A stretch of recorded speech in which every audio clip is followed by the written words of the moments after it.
당신이 믿었던 그 도끼가 발등을 찍은 게 아닙니다. 당신은 처음부터 도끼가 아니라 썩은 밧줄을 잡고 있었던 것입니다. 이 말이 너무 차갑게 들리셨나요? 아닙니다. 오늘 이 말은 당신을 탓하려는 게 아닙니다. 오히려 정반대입니다. 오늘 이 자리는 진심을 다해 믿었는데도 상처받으신 분들을 위해 마련했습니다. 내 전부를 내어줬는데 돌아온 건 차가운 배신이었던 분들. 내가 뭘 잘못했나 밤새 눈물로 이불을 적셨던 분들. 그리고 지금 이 순간에도 그 사람의 얼굴이 아른거려 가슴 한켠이 먹먹하신 분들. 이 영상은 바로 그 분들을 위해 존재합니다. 살아보니 아시지 않습니까? 세상에서 가장 깊은 상처는 칼에 베인 상처가 아닙니다. 낯선 사람에게 욕을 먹어도 하루 이틀이면 잊혀집니다. 그러나 믿었던 사람에게 배신당한 상처는 다릅니다. 그 사람의 이름을 들으면 몇 년이 지나도 가슴이 쿵 내려앉습니다. 같이 밥을 먹었던 식당 앞을 지나가기도 싫어집니다. 분하고 억울하고 그보다 더 깊은 곳에서는 내가 사람을 너무 몰랐구나 하는 자책이 남습니다. 그 자책 오늘 여기서 내려놓으시기 바랍니다. 당신이 속은 것은 당신이 어리석어서가 아닙니다. 당신이 순수했기 때문입니다. 당신이 진심이었기 때문입니다. 당신의 마음 그릇이 맑고 깨끗했기 때문에 상대의 흐린 바닥이 안 보였던 것입니다. 흐린 거울로는 자기 얼굴도 제대로 못 보는 법입니다. 당신처럼 맑은 사람은 상대의 흐림을 처음엔 알아채기 어렵습니다. 이것은 당신의 결함이 아니라 당신의 순수함이 만들어낸 그림자입니다. 그렇다면 이런 질문이 생기실 겁니다. 그러면 어떻게 해야 합니까? 앞으로는 아무도 믿지 말라는 말씀이십니까? 아닙니다. 부처님께서는 그런 말씀을 하지 않으셨습니다. 오히려 이렇게 말씀하셨습니다. 믿어라. 그러나 눈을 뜨고 믿어라. 눈을 감고 믿는 믿음, 그것은 믿음이 아닙니다. 그것은 집착입니다. 욕심입니다. 그 사람이 좋으니까 좋은 사람이기를 바라는 마음. 그 바람이 현실을 가리고 결국 배신이라는 이름의 벼랑 끝에 서게 만드는 것입니다. 썩은 밧줄 이야기를 들어보셨습니까? 오래된 우물가에 밧줄이 하나 있었습니다. 겉으로 보기엔 멀쩡했습니다. 굵고 색도 바래지 않았습니다. 그러나 안으로는 이미 썩어 있었습니다. 한 나그네가 그 밧줄을 잡고 우물 속 두레박을 끌어올리려 했습니다. 처음엔 잘 됩니다. 두레박이 올라옵니다. 그런데 딱 절반쯤 올라왔을 때 밧줄이 툭 끊어졌습니다. 두레박은 깊은 우물 속으로 떨어졌고 나그네는 그 자리에 주저앉아 손을 바라봤습니다. 배신이란 도끼로 찍힌 상처가 아닙니다. 썩은 밧줄인 줄 모르고 끝까지 잡고 있었던 내 손의 문제입니다. 도끼는 처음부터 도끼인 줄 압니다. 피할 수 있습니다. 그러나 썩은 밧줄은 잡는 순간은 절대 모릅니다. 겉이 멀쩡하니까요. 오늘 부처님이 알려주실 지혜는 바로 이것입니다. 썩은 밧줄을 미리 알아보는 눈을 갖는 것. 지금 이 순간에도 우리 주변에는 그런 사람들이 있습니다. 입으로는 당신을 위한다고 말하면서 손은 당신의 것을 슬며시 가져가는 사람.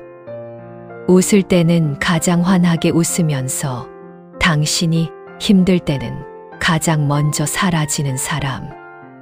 당신의 실패 소식에 위로의 말을 건네면서도 그 눈빛 어딘가에 안도감이 서려 있는 사람. 그 사람들의 특징을 부처님은 무려 2500년 전에 이미 정확하게 짚어두셨습니다. 오늘 그 지혜를 하나씩 열어보겠습니다. 그런데 이 지혜를 듣기 전에 먼저 한 가지만 여쭤보겠습니다. 지금 이 순간 이 영상을 찾아오신 당신, 혹시 지금 많이 지쳐 계십니까? 혹시 누군가에게 상처받고 그 상처를 혼자 꾹 눌러 담고 계십니까? 그렇다면 이 영상이 오늘 당신에게 온 것은 우연이 아닙니다. 인연입니다. 부처님 말씀에 이런 가르침이 있습니다. 배고픈 자가 밥을 찾듯 지혜가 필요한 자는 반드시 지혜를 만나게 된다. 오늘 당신이 여기 계신 것이 그 증거입니다. 본격적으로 시작하기 전에 오늘 이 지혜가 당신의 삶을 지키는 단단한 울타리가 되길 바라신다면 아래 구독 버튼 한 번만 눌러주시기 바랍니다. 구독은 부탁이 아닙니다. 매주 3편씩 이처럼 당신의 마음밭을 갈아주는 지혜의 씨앗을 받는 것. 그것이 구독입니다. 당신의 소중한 1시간을 마음 수행에 쓰겠다는 자신과의 약속. 그 약속의 시작이 바로 지금 구독 버튼입니다. 소중한 인연을 이어가십시오. 당신이 이 채널과 맺는 인연이 오늘부터 당신의 밥그릇을 더 단단하게 만들어 드릴 것입니다. 이제 본론으로 들어갑니다. 당신이 믿었던 도끼가 발등을 찍은 게 아닙니다. 애초에 썩은 도끼 자루를 잡았던 것이지요. 그렇다면 우리는 어떤 사람을 피하고 어떤 징조를 알아채야 할까요? 지금부터 부처님이 엄중히 경고하신 당신의 복을 깎아먹는 네 부류의 인간상을 경전의 말씀과 함께 먼저 살펴보겠습니다. 첫 번째, 입안에 날카로운 도끼를 숨기고 웃음의 가면을 쓴 자. 잠시 눈을 감고 주변을 떠올려 보십시오. 유독 말이 화려하고 만날 때마다 당신을 지켜 세우며 우리는 영원한 동반자다. 나는 내 편이다 라고 속삭이는 사람이 있습니까? 그 화려한 말잔치 뒤에 가려진 그 사람의 손을 보신 적이 있습니까? 이런 사람을 곁에 두는 것은 침대 밑에 굶주린 독사를 키우는 것과 같습니다.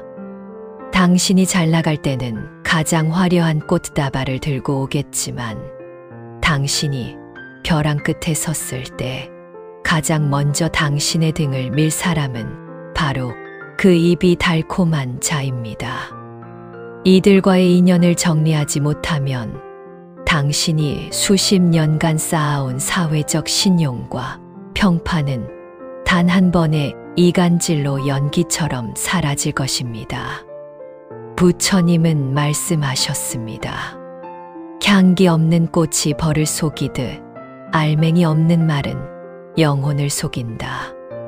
이들을 피하는 것은 매정한 일이 아닙니다. 그것은 당신의 가문을 지키고 당신의 맑은 기운을 보존하여 조상님들께 부끄럽지 않은 삶을 사는 가장 큰 효도입니다. 두 번째, 이익이라는 꿀이 마르면 가장 먼저 독침을 드러내는 자. 지금 떠오르는 그 얼굴이 있습니까?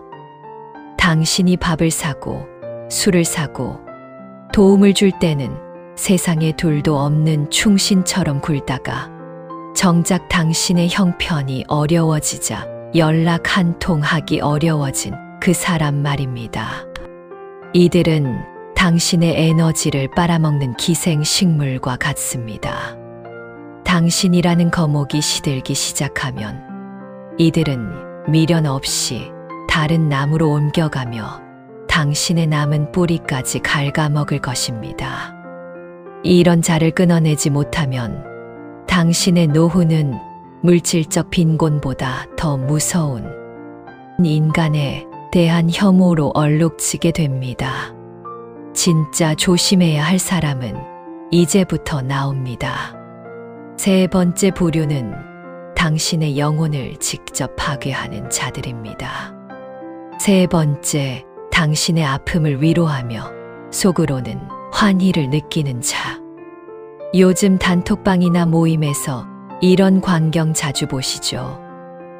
당신이 자식 문제로 고민하거나 사업이 힘들다고 털어놓을 때 어머, 어쩌면 좋아라고 말하면서도 눈은 반짝이며 더 자세한 내막을 캐묻는 사람 말입니다.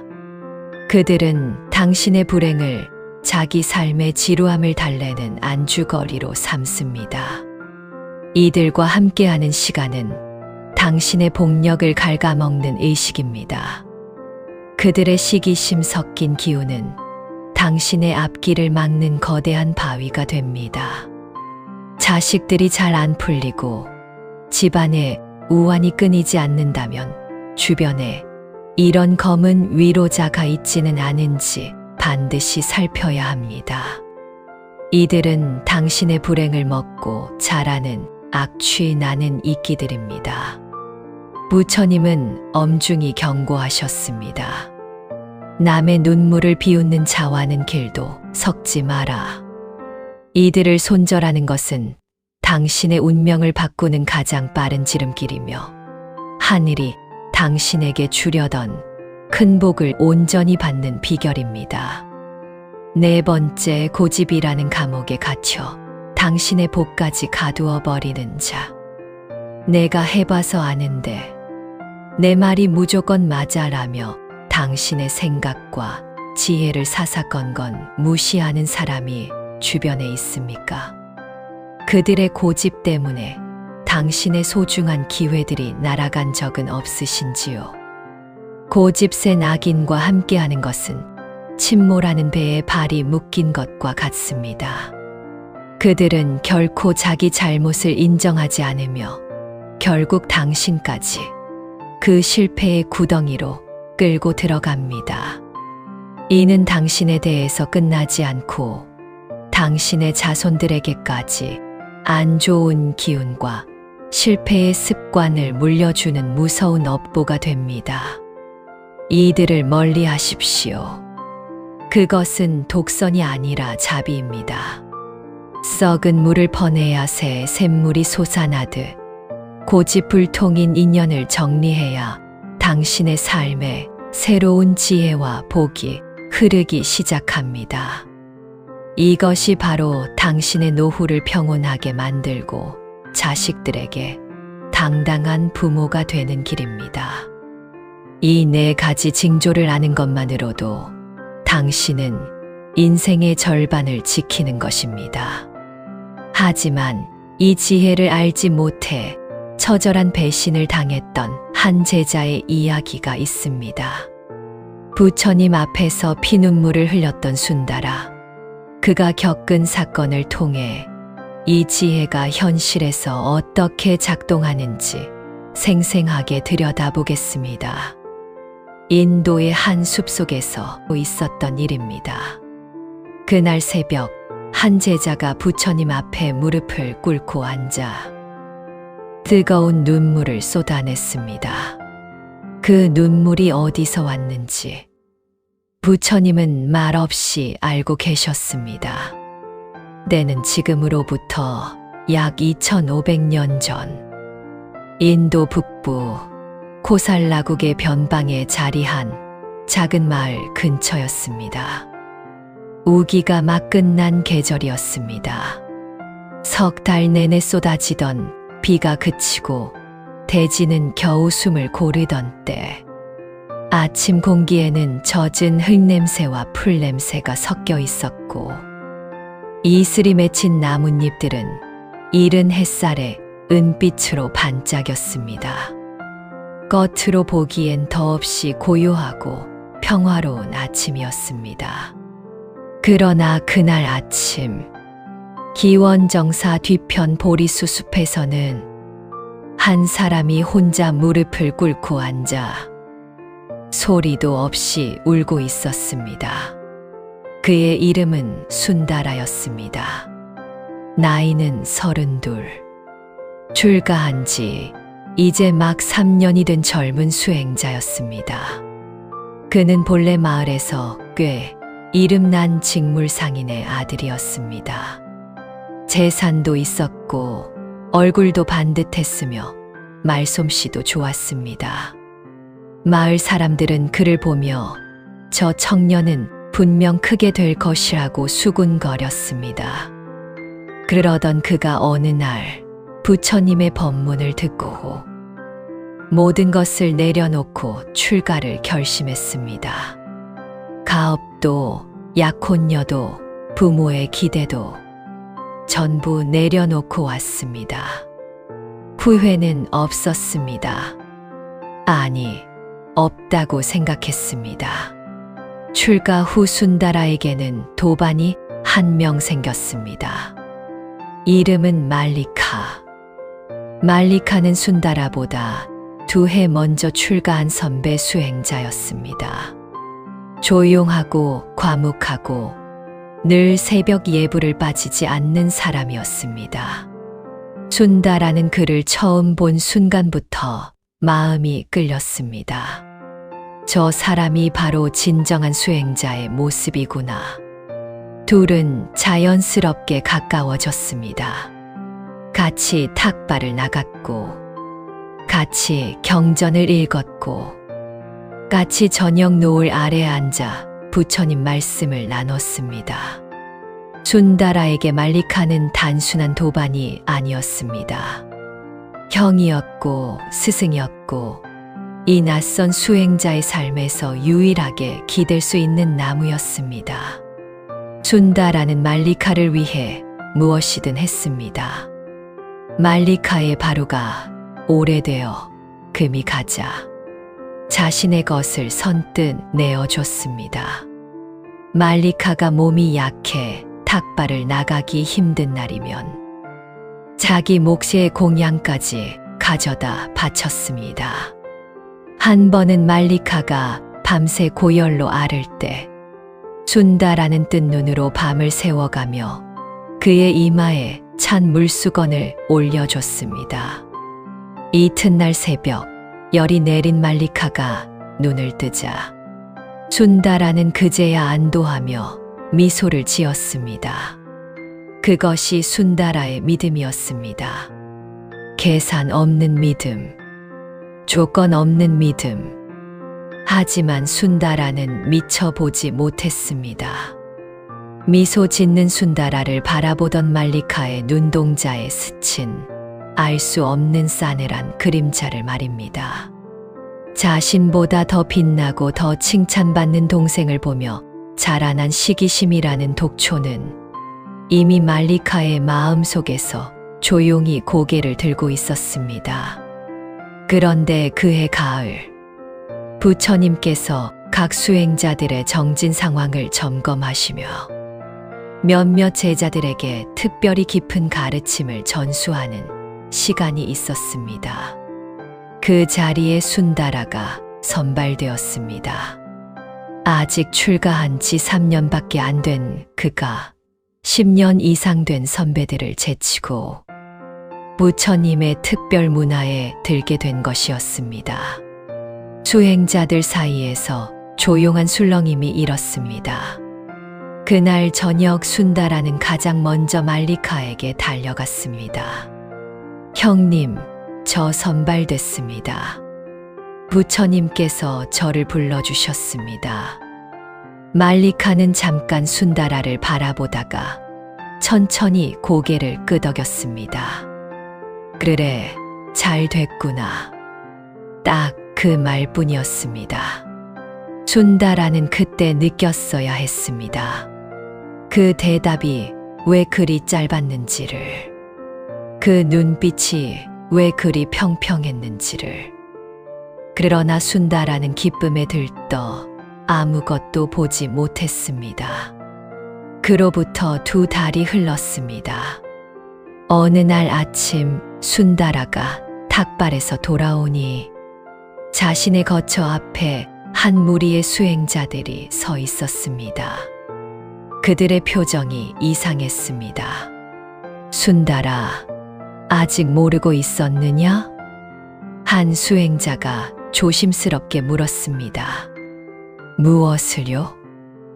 말리카가 오늘 아침 장로 스님들께 너에 대한 이야기를 했다. 순다라의 심장이 살짝 내려앉았습니다. 무슨 이야기요? 수행자는 말을 고르다가 결국 입을 열었습니다. 내가 부처님 특별 문화에 들기 전에 말리카가 몇몇 장로들을 찾아가 이런 말을 했다고 한다. 순다라가 아직 계율을 완전히 지키지 못하고 있으며 마음에 아직 세속의 때가 남아있다고. 그 자리에 들기엔 수행이 부족하다고. 순다라는 그 자리에서 굳어버렸습니다. 바루가 손에서 미끄러질 뻔했습니다. 그게 사실입니까? 여러 명이 들었다. 말리카가 직접 한 말이다. 순다라는 아무 말도 하지 못했습니다. 천천히 자신의 거처로 걸어 들어가 문을 닫았습니다. 그리고 그 자리에 털썩 주저앉았습니다. 눈물은 바로 나오지 않았습니다. 처음엔 믿기지 않았으니까요. 말리카 형님이, 그분이? 내가 밤새 간호했던 그분이? 내 바루를 드렸던 그분이? 같이 노을 보며 부처님 말씀을 나누던 그분이? 머리가 하얗게 비어갔습니다. 그러다 조금씩 현실이 파도처럼 밀려왔습니다. 그제야 눈물이 났습니다. 소리 없는 눈물이었습니다. 울음소리조차 내지 못하는 가슴 깊은 곳이 무너지는 눈물이었습니다. 내가 뭘 잘못한 것인가? 내가 너무 많은 것을 받은 것인가? 내가 형님보다 앞에 서서는 안 됐던 것인가? 자책이 쏟아졌습니다. 지금 순다라가 흘리는 이 눈물은 단순히 억울해서 흘리는 눈물이 아닙니다. 내가 왜 그렇게 바보처럼 다 퍼줬을까? 왜 그 사람을 그토록 믿었을까? 하는 자기 자신을 향한 원망의 눈물입니다. 지금 이 영상을 보시는 분들 중에도 누군가에게 배신당한 아픔보다 사람 보는 눈이 없었던 자신을 자책하며 괴로워하고 계신 분이 분명 계실 겁니다. 그러다가 자책이 어느 순간 분노로 바뀌었습니다. 아니다. 나는 아무것도 잘못하지 않았다. 나는 그저 부름을 받았을 뿐이다. 그런데 왜 그분이 나를 흔들었는가? 분노가 치밀었다가 다시 허탈함이 찾아왔습니다. 밤새 그 감정들이 순다라 안에서 서로 뒤엉켰습니다. 다음 날 새벽, 순다라는 결국 자리를 떨치고 일어났습니다. 그리고 한 곳으로 향했습니다. 기원정사 가장 깊숙한 곳, 부처님이 새벽 좌선을 하시는 보리수 아래였습니다. 부처님은 이미 깨어 계셨습니다. 눈을 감고 가부좌를 틀고 새벽 숲의 고요 속에 앉아 계셨습니다. 순다라가 다가가 무릎을 꿇었습니다. 소리를 낼 수가 없었습니다. 그저 무릎을 꿇은 채 고개를 숙인 채 눈물이 땅에 떨어졌습니다. 한참이 지났습니다. 부처님이 천천히 눈을 뜨셨습니다. 그리고 아무 말 없이 순다라를 바라보셨습니다. 그 눈빛, 차갑지도 않았고 뜨겁지도 않았습니다. 연못처럼 고요했습니다. 그러나 그 고요함 안에 순다라의 모든 것을 이미 알고 있다는 깊고 따뜻한 빛이 담겨 있었습니다. 부처님이 조용히 입을 여셨습니다. 순다라야, 예, 세존이시여. 목소리가 떨렸습니다. 내가 울고 있구나. 죄송합니다, 세존이시여. 수행자가 이렇게 약한 모습을 보여서 부처님은 잠시 침묵하셨습니다. 그 침묵이 꾸짖음이 아니라는 것을 순다라는 느낄 수 있었습니다. 순다라야, 눈물은 약함이 아니다. 눈물은 마음이 아직 살아있다는 증거다. 죽은 나무에서는 수액이 흐르지 않는다. 순다라가 고개를 들었습니다. 부처님의 눈빛과 마주쳤습니다. 그제야 순다라는 말문이 열렸습니다. 세존이시여, 저는 그분을 형처럼 여겼습니다. 아니, 형보다 더하게 여겼습니다. 제 것을 드렸고, 제 밤을 드렸고, 제 마음을 드렸습니다. 그런데 그분은 저를 목이 메었습니다. 그분은 저희 등에 칼을 꽂았습니다. 부처님은 서두르지 않으셨습니다. 순다라가 울음을 가라앉힐 때까지 그저 그 자리에서 함께 계셨습니다. 새벽 숲에서 새 한 마리가 울었습니다. 이슬 맺힌 나뭇잎이 바람에 흔들렸습니다. 한참 뒤 부처님이 다시 말씀하셨습니다. 순다라야, 내게 묻겠다. 내가 말리카에게 바루를 내어줄 때 그 바루가 다시 돌아오기를 바랐느냐? 순다라는 고개를 저었습니다. 아닙니다. 밤새 그를 간호할 때 그 수고가 언젠가 되돌아오기를 바랐느냐? 아닙니다. 그저 그분이 나았으면 했습니다. 그렇다면 너는 올바르게 주었다. 부처님의 목소리는 여전히 고요했습니다.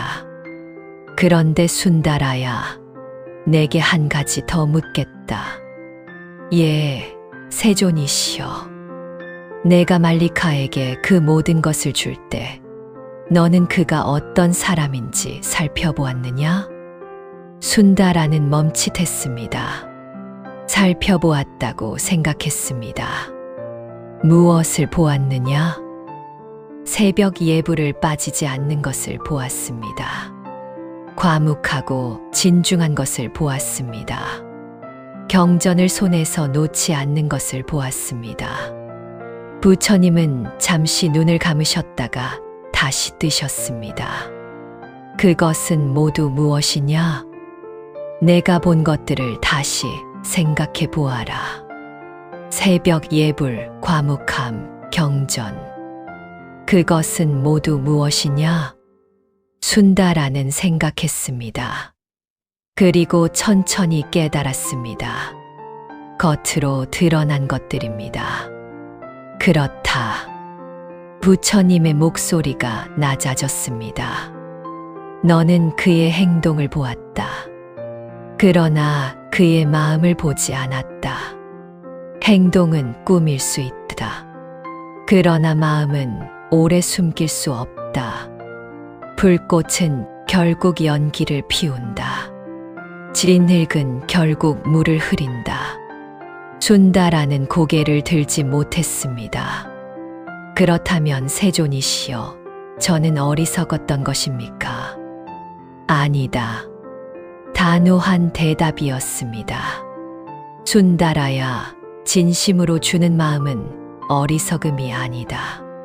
그것은 내 복의 씨앗이다. 내가 심은 씨앗은 반드시 열매를 맺는다. 다만 그 씨앗을 썩은 땅에 심었을 뿐이다. 썩은 땅이라 하심은 마음이 병든 자를 일컫는다. 부처님이 천천히 말씀을 이으셨습니다. 순다라야, 세상에는 네 종류의 사람이 있다. 부처님은 눈물을 닦는 순다라의 눈을 똑바로 응시하셨습니다. 그리고 마치 예리한 칼로 환부를 도려내듯 우리가 평생을 살면서 반드시 마주하게 될 네 부류의 악인에 대해 엄중히 경고하셨습니다. 이 네 가지 징조를 알지 못하면 당신은 평생 순다라처럼 선한 마음을 가진 채 뒤통수를 맞으며 살 수밖에 없기 때문입니다. 이 네 종류를 알지 못하면 아무리 맑은 마음을 가진 사람도 반드시 상처받게 되어 있다. 그 상처는 그 사람의 잘못이 아니라 눈을 뜨고 보지 않은 결과다. 순다라는 눈물을 훔치며 몸을 바로 세웠습니다. 온몸의 귀가 열렸습니다. 이제 부처님이 진짜 말씀을 하시려는 것을 느꼈기 때문입니다. 첫 번째는 입으로만 선을 행하고 몸으로는 행하지 않는 자다. 꽃처럼 아름다운 말만 하고 열매를 맺지 않는 나무와 같다. 그 나무 그늘 아래 앉아 쉬려 하면 가지가 부러져 내 머리 위로 떨어진다. 말리카가 그러했습니까? 그를 판단하는 것은 내 할 일이 아니다. 다만 너 스스로 생각해 보아라. 그가 입으로 한 말과 그의 손이 실제로 한 일이 같았느냐? 순다라는 생각했습니다. 말리카는 늘 자비를 이야기했습니다. 나눔을 이야기했습니다. 집착을 버리라고 했습니다. 그러나 순다라가 선발되었을 때 말리카의 손은 장로들을 찾아가 그 자리를 흔들었습니다. 순다라의 눈이 흔들렸습니다. 두 번째는 이익의 유무에 따라 얼굴을 바꾸는 자다. 이런 자는 독이 든 꿀과 같다. 처음엔 달다. 혀에 닿는 순간은 행복하다. 그러나 그것이 목으로 넘어간 뒤에야 독임을 알게 된다. 어떻게 알아볼 수 있습니까? 세존이시여. 부처님이 잠시 눈을 감으셨습니다. 간단하다. 그가 너에게 얻을 것이 없을 때를 보아라. 내가 아무것도 줄 수 없는 처지가 되었을 때 그가 어떤 얼굴을 하는지 보아라. 햇빛이 있을 때만 피는 꽃은 진정한 꽃이 아니다. 순다라는 떠올렸습니다. 자신이 부처님 특별 문화에 들기 전 말리카는 언제나 순다라 곁에 있었습니다. 순다라가 마을에서 공양을 받아올 때면 말리카는 꼭 함께였습니다.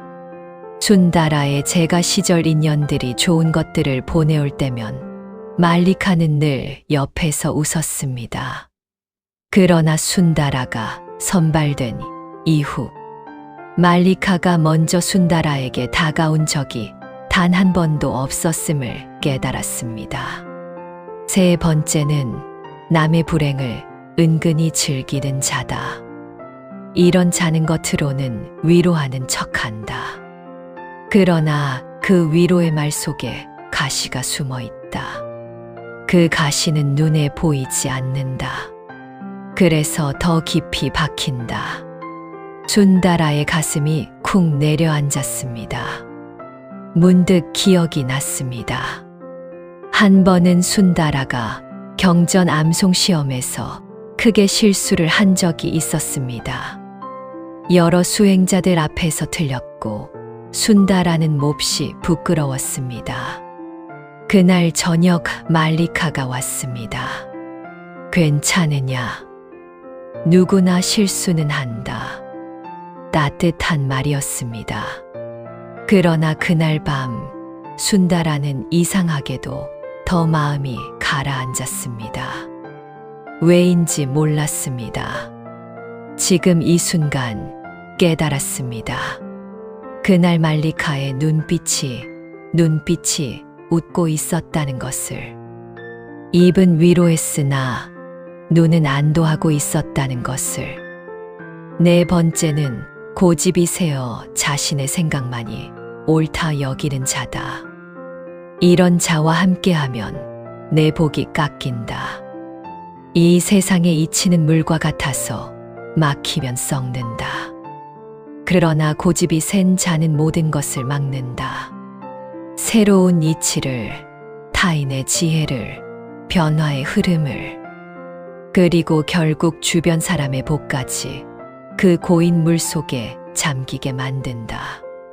춘다라는 더 이상 눈물이 나오지 않았습니다. 눈물이 마른 것이 아니었습니다. 무언가 가슴 깊은 곳에서 단단한 것이 천천히 자리를 잡아가는 느낌이었습니다. 세존이시여, 말하라. 그렇다면 저는 앞으로 어떻게 해야 합니까? 아무도 믿지 말아야 합니까? 부처님이 처음으로 부드럽게 웃으셨습니다. 잔잔한 미소였습니다. 춘다라야, 눈을 감은 자가 구덩이에 빠지는 것을 눈 자체의 잘못이라 하겠느냐? 아닙니다. 그렇다. 눈을 뜨면 된다. 눈을 뜨고 걸으면 구덩이를 피할 수 있다. 믿음을 거두라는 것이 아니다. 눈을 뜨고 믿으라는 것이다. 눈을 뜨고 믿는다는 것은 행동을 보는 것이다. 말이 아니라 이익이 없을 때의 얼굴을 보는 것이다. 그리고 무엇보다 그가 타인의 아픔 앞에서 어떤 눈빛을 짓는지를 보는 것이다. 그 눈빛은 거짓말을 하지 않는다. 춘다라는 깊이 머리를 조아렸습니다. 세존이시여, 그렇다면 말리칼은 어떻게 됩니까? 그것은 그의 몫이다. 그에 대한 분노는 어떻게 해야 합니까? 부처님이 말씀하셨습니다. 춘다라야, 뜨거운 숯을 손에 쥐고 상대에게 던지려 하면 어찌 되겠느냐? 던지기 전에 제 손이 먼저 탑니다. 그렇다. 분노는 그런 것이다. 내가 쥐고 있는 한 타는 것은 내 손이다. 내려놓아라. 말리카를 용서하라는 말이 아니다. 그를 위해서가 아니라 너 자신을 위해 내려놓아라. 그날 새벽, 춘다라는 보리수 아래에서 오래도록 앉아 있었습니다. 부처님은 이미 자리를 떠나셨습니다. 숲에는 새벽빛이 스며들었습니다. 새들이 울기 시작했습니다. 춘다라는 눈을 감았습니다. 가슴 속 깊은 곳에서 무언가 서서히 녹아내리는 것이 느껴졌습니다. 분노도, 자책도, 허탈함도 완전히 사라진 것은 아니었습니다. 그러나 처음보다 훨씬 가벼워졌습니다. 그는 생각했습니다. 나는 썩은 밧줄을 잡았다. 그러나 그것은 내가 어리석어서가 아니었다. 밧줄의 겉만 보고 속을 들여다보지 않았기 때문이었다. 이제 나는 안다. 다음에는 눈을 뜨고 보겠다. 믿되 눈을 뜨고 믿겠다. 새벽 숲의 공기가 배 깊숙이 들어왔습니다. 어쩐지 처음으로 이 공기가 달게 느껴졌습니다. 이 일화는 수타니파타와 아함경의 여러 가르침을 바탕으로 재구성한 것입니다. 그러나 그 안에 담긴 진실은 2500년이 지난 오늘도 바래지 않았습니다. 당신도 혹시 순다라였던 적이 있으십니까? 진심을 다했는데 그 진심이 발판이 되어버린 적이 있으십니까? 그렇다면 오늘 이 이야기가 당신에게 전하는 말은 하나입니다. 당신의 진심은 옳았습니다. 다만 심은 땅이 달랐을 뿐입니다. 여기서 잠깐, 이 일화에서 얻은 깨달음이 오늘 하루만의 울림으로 끝나지 않기를 바라신다면 지금 이 순간 구독 버튼을 눌러주십시오. 구독은 당신의 마음을 맑게 닦는 약속입니다. 흐린 거울은 자신의 얼굴을 비추지 못합니다. 매주 조금씩 이 지혜의 이야기들로 당신의 마음 거울을 닦아 나가는 것. 그것이 수행입니다. 그리고 그 수행의 시작이 바로 구독입니다. 지혜로운 인연을 곁에 두는 것. 그것이 곧 복을 쌓는 일입니다. 오늘 우리는 긴 시간을 돌아 부처님의 지혜와 마주했습니다. 4가지 악인의 징조를 배웠고 순다라의 피눈물 섞인 배신 이야기도 들었습니다. 당신의 마음은 어떠십니까? 혹시 아직도 가슴 한구석이 아릿하거나 과거의 나를 아프게 했던 그 사람의 얼굴이 떠올라 괴로우신가요? 순다라야, 내가 흘리는 눈물은 약함이 아니다. 그것은 내 마음이 아직 살아있다는 증거다. 부처님께서 순다라에게 하신 이 말씀은 지금 이 영상을 보고 계신 당신에게 드리는 말씀이기도 합니다. 이제 그만 자신을 용서하십시오. 배신당한 뒤에 내가 왜 그랬을까라며 밤잠을 설치던 날들, 사람 보는 눈이 없어서 자식 볼 면목이 없다며 스스로를 깎아내리던 그 가혹한 시간들을 이제는 멈추어야 합니다. 당신은 어리석었던 것이 아니라 그저 세상의 탁함보다 당신의 마음이 조금 더 맑았을 뿐입니다.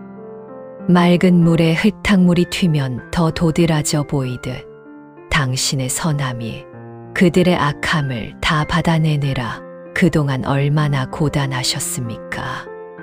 이제 부처님의 자비로운 손길이 당신의 상처난 가슴을 어루만진다고 상상해 보십시오. 애썼다. 정말 고생 많았다. 그 한마디에 당신의 응어리진 마음이 봄눈 녹듯 사라지기를 바랍니다. 당신은 여전히 아름답고 여전히 사랑받을 자격이 충분한 사람입니다. 지혜를 배운다는 것은 단순히 지식을 쌓는 것이 아닙니다. 그것은 내 삶을 가로막고 있던 어두운 기운, 즉 업장을 소멸하는 과정입니다. 오늘 이 지혜의 말씀에 귀를 기울인 당신은 이미 거대한 영적 변화를 시작하셨습니다. 이제 저는 선언합니다. 오늘 이 영상을 끝까지 시청하신 당신의 삶에서 당신을 이용하고 괴롭혔던 모든 악연의 고리는 끊어졌습니다. 당신이 눈을 뜨고 지혜의 빛을 밝히는 순간 어둠 속의 악인들은 더 이상 당신의 근처에 머물 수 없기 때문입니다. 이제 당신의 집안에는 맑은 기운만 감돌 것입니다. 당신의 진심을 이용하던 가짜 인연들이 떠나간 자리에는 당신의 가치를 알아보고 당신과 함께 복을 나눌 진정한 귀인들이 찾아올 것입니다. 이것은 기적이 아니라 당신이 스스로 지혜를 선택했기에 나타나는 당연한 인과응보의 결과입니다. 당신의 자녀들도 부모님의 이 밝아진 기운을 보고 배울 것입니다.